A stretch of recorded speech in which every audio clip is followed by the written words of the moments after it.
নমস্কার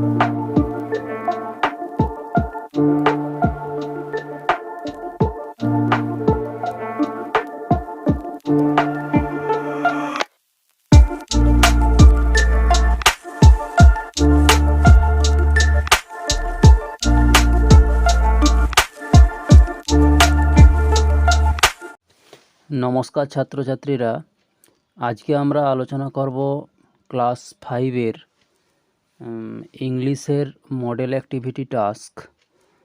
দেখো, তোমাদের প্রথমে যেটা দেওয়া আছে, রিড দ্য প্যাসেজ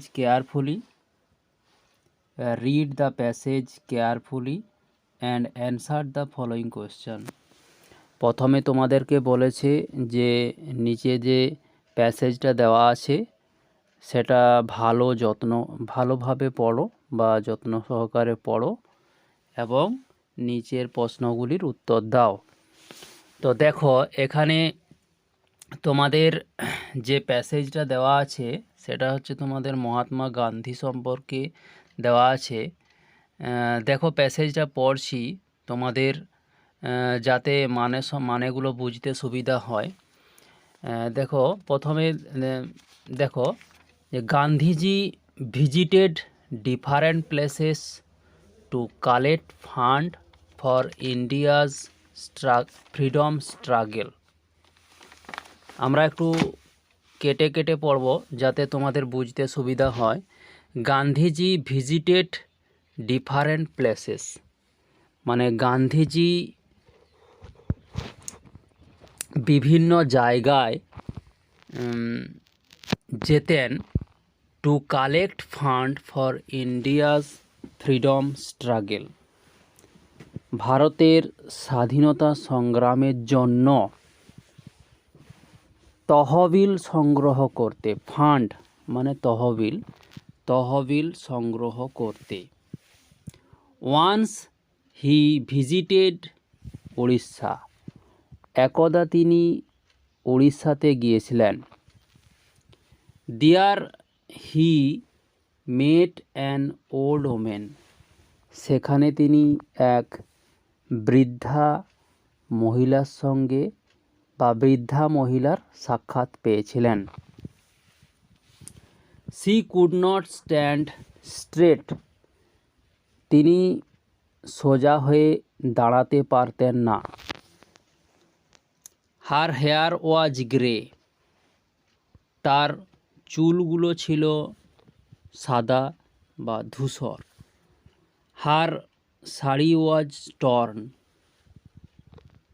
তার শাড়ি ছিল অশ্রুসিক্ত মানে চোখের জলে ভিজে যাওয়া। সি ওয়েন্ট নিয়ার গান্ধীজি, তিনি গান্ধীজির কাছে গিয়েছিলেন। অ্যান্ড টাচড হিজ ফিট, এবং তার পা স্পর্শ করেছিলেন মানে তাকে প্রণাম করেছিলেন। Then she gave him a coin, তারপর সেই মহিলাটি গান্ধীজিকে একটা কয়েন দিয়েছিলেন, মুদ্রা। কয়েন মানে মুদ্রা। Jamnalal Bajaj duty was to keep the funds, Jamnalal বাজাজের দায়িত্ব ছিল সেই ফান্ডকে তুলে রাখা। দেখো, he asked Gandhiji for the coin, সেই জামনলাল বাজাজ গান্ধীজিকে জিজ্ঞাসা করেছিলেন এই কয়েনের বিষয়ে। বাট গান্ধীজি রিফিউজড, কিন্তু গান্ধীজি সেটা এড়িয়ে গিয়েছিলেন। রিফিউজড মানে এড়িয়ে যাওয়া। জামনলাল ওয়াজ সারপ্রাইজড, জামনলাল অবাক হয়ে গিয়েছিলেন। আই কিপ 1000 অফ রুপিজ, বলছে আমি 1000 টাকা ফান্ডে রাখি মানে তহবিল হিসাবে 1000 টাকা আমি ফান্ডে রাখি। জামনলাল সেড, জামনলাল বলল। The coin is worth much more than those 1000, এই কয়েনের মূল্য 1000 টাকা থেকে অনেক বেশি। গান্ধীজি টোল্ড হিম, গান্ধীজি তাকে বলেছিল। If a man has lakhs he can give 1000 or 2। যদি মানুষের কাছে লাখ টাকা থাকে তবেই সে 1000 কিংবা 2000 দিতে পারবে। But these coin was perhaps all she had. কিন্তু এই কয়েনটি তিনি তার সামর্থ্য অনুযায়ী দিয়েছেন। হোয়াট এ গ্রেট স্যাক্রিফাইস, কি মহৎ এই দান। So I value these coin more than a crore of rupees. তাই আমার কাছে এই কয়েনের মূল্য 1 কোটি টাকার থেকেও বেশি। গান্ধীজি এক্সপ্লেন্ড, গান্ধীজি এটা ব্যাখ্যা করলেন। হি kept the coin with him for ever. তিনি সেই কয়েনটি চিরদিনের জন্য তার কাছে রেখে দিলেন। এই হলো তোমাদের প্যাসেজ এর বাংলা মানে, যাতে তোমরা বুঝতে পারো পরের প্রশ্নগুলো পড়লেই তোমরা নিজেরাই উত্তর করতে পারবে। দেখো, অ্যাক্টিভিটি 1-এ যে প্রশ্নগুলো আছে, choose the correct answer from the given alternative. মানে তোমাদের যে অল্টারনেটিভ উত্তরগুলো দেওয়া আছে সেখান থেকে বেছে নিয়ে উত্তরগুলো লিখতে হবে। দেখো, 1-এর দাগে যে প্রশ্নটা আছে, গান্ধীজি ভিজিটেড, গান্ধীজি গিয়েছিলেন মহারাষ্ট্র, গুজরাট, উড়িষ্যা, কেরালা। গান্ধীজি গিয়েছিলেন উড়িষ্যা, এটা আমরা আগেই পড়লাম, উড়িষ্যা। এটা সি এর উত্তরটা হবে। The old women gave Gandhiji, বৃদ্ধা মহিলাটি গান্ধীজিকে দিয়েছিলেন sari, dhoti, rupees, coin. D এর দাগের যে উত্তরটা সেটা হবে কয়েন। তাহলে এখানে উত্তরটা কি হবে? কয়েন। দেখো, 3-এর দাগে যে প্রশ্নটা আছে তোমাদের, the woman could not stand straight because, মহিলাটি সোজাভাবে দাঁড়াতে পারতেন না কারণ সি ওয়াজ ওল্ড, তিনি ছিলেন বৃদ্ধা, সি ওয়াজ সিক, তিনি ছিলেন অসুস্থ, সি হ্যাড ডিসএবিলিটি, তার ছিল অসুস্থতা, she wanted to show respect, তিনি সম্মান প্রদর্শন করতে চেয়েছিলেন। এটার উত্তরটা যেটা হবে, the woman could not stand straight because she was old. এই উত্তরটা হবে 3-এর এর দাগের উত্তরটা হবে সি ওয়াজ ওল্ড। বোঝা গেল? এরপরে অ্যাক্টিভিটি 2-তে অ্যান্সার দ্য ফলোয়িং কোয়েশ্চেন্সগুলো আছে, মানে নিচের প্রশ্নগুলির উত্তর দাও। দেখো, প্রথমে যে প্রশ্নটা আছে 1-এর দাগের এর দাগের যে প্রশ্নটা আছে, why did Gandhiji visit different places, কেন গান্ধীজি বিভিন্ন স্থানে যেতেন। এখানে যে উত্তরটা আছে তোমাদের প্যাসেজেই উত্তরটা করা আছে। এখানে দেখো, এই উত্তরটা তোমাদের প্যাসেজে আছে, কেন গান্ধীজি বিভিন্ন স্থানে যেতেন। এই যে 2-এর এর দাগের যে উত্তরটা, Gandhiji visited different places to collect fund for India's freedom struggle, মানে গান্ধীজি বিভিন্ন স্থানে যেতেন ভারতের স্বাধীনতা সংগ্রামের তহবিল সংগ্রহ করার জন্য। বোঝা গেল এই উত্তরটা? এরপরে তোমাদের বিয়ের দাগের যে প্রশ্নটা আছে, where did Gandhiji meet the old women. আমরা কি জানি, এখানে প্রশ্নটার মানেটা হচ্ছে গান্ধীজি ওই বৃদ্ধা মহিলাটির সঙ্গে কোথায় সাক্ষাৎ করেছিলেন বা সাক্ষাৎ হয়েছিল বৃদ্ধা মহিলাটির সঙ্গে। তো গান্ধীজি আমরা কি জানি উড়িষ্যায় সাক্ষাৎ হয়েছিল, তাহলে এখানে যে উত্তরটা লিখেছি দেখো, গান্ধীজি মেট the old women in Orissa. বোঝা গেল? গান্ধীজি মেট the old women in Orissa, Gandhiji উড়িষ্যায় সেই মহিলাটির সঙ্গে সাক্ষাৎ করেছিলেন। এরপরে তোমাদের সিয়ের দাগের যে প্রশ্নটা আছে, whose duty was to keep funds, কার দায়িত্ব ছিল তহবিল জমা রাখার?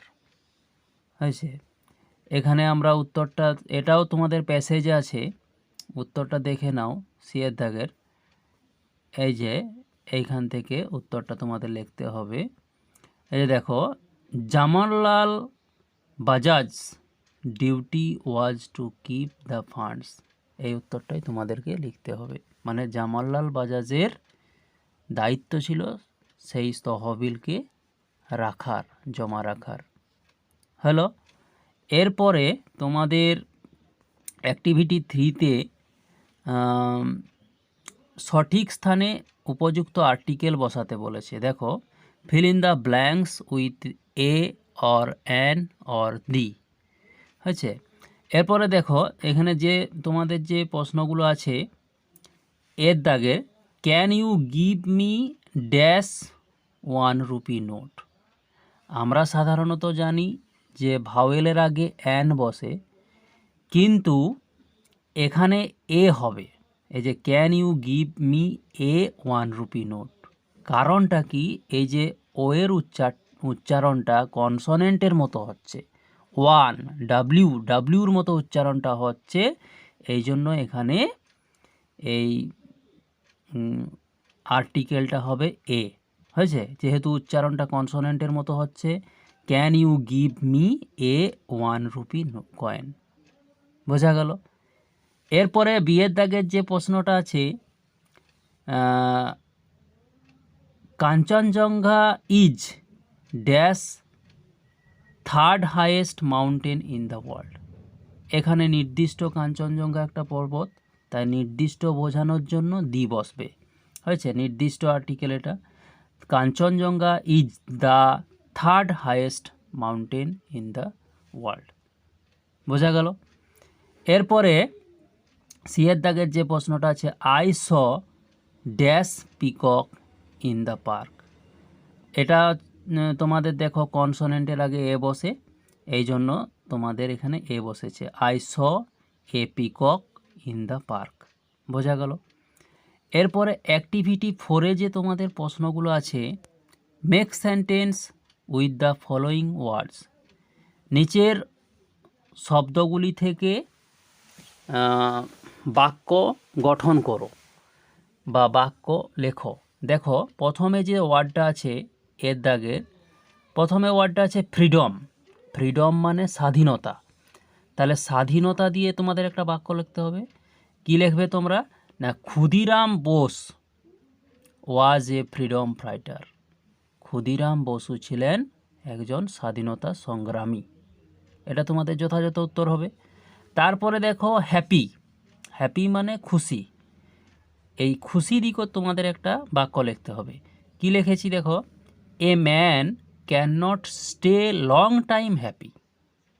বলছে একজন মানুষ কখনো দীর্ঘদিন ধরে খুশি থাকতে পারে না। A man can not stay long time happy. একজন মানুষ কখনো দীর্ঘদিন ধরে খুশি থাকতে পারে না। এটা তোমাদের যথাযথ উত্তর। এরপরে তোমাদের 3 নম্বর সিয়ের দাগে যেটা আছে ফ্রেন্ড। ফ্রেন্ড দিয়ে বাক্য রচনা করতে বলেছে। ফ্রেন্ড মানে বন্ধু, তোমরা জানো সবাই। তাহলে ফ্রেন্ড দিকেও তোমাদের যে কোনো একটা বেস্ট ফ্রেন্ডের নাম লিখে বাক্য গঠন করবে। দেখো এখানে লিখেছি, Anju is my best friend. Anju হলো আমার সবচেয়ে ভালো বন্ধু। বোঝা গেল? তোমাদের নিজেদের বন্ধুর নাম লিখে দেবে, এটাই তোমাদের সুবিধা হবে। তো এই গেল তোমাদের ক্লাস 5-এর ইংরেজির মডেল অ্যাক্টিভিটি টাস্ক ফেব্রুয়ারি মাসের। তো যদি ভিডিওটা ভালো লেগে থাকে তাহলে অবশ্যই চ্যানেলটিকে সাবস্ক্রাইব করো, যাতে নতুন নতুন ভিডিও ক্লাস 5-এর আপলোড করার সঙ্গে সঙ্গে তোমরা নোটিফিকেশানে পেয়ে যাও। এবং অবশ্যই সাবস্ক্রাইব করার পরে নোটিফিকেশান আইকনে ক্লিক করে অল করে দিবে, তাহলে ভিডিও দেওয়ার সাথে সাথে তোমরা পেয়ে যাবে। ঠিক আছে, ধন্যবাদ।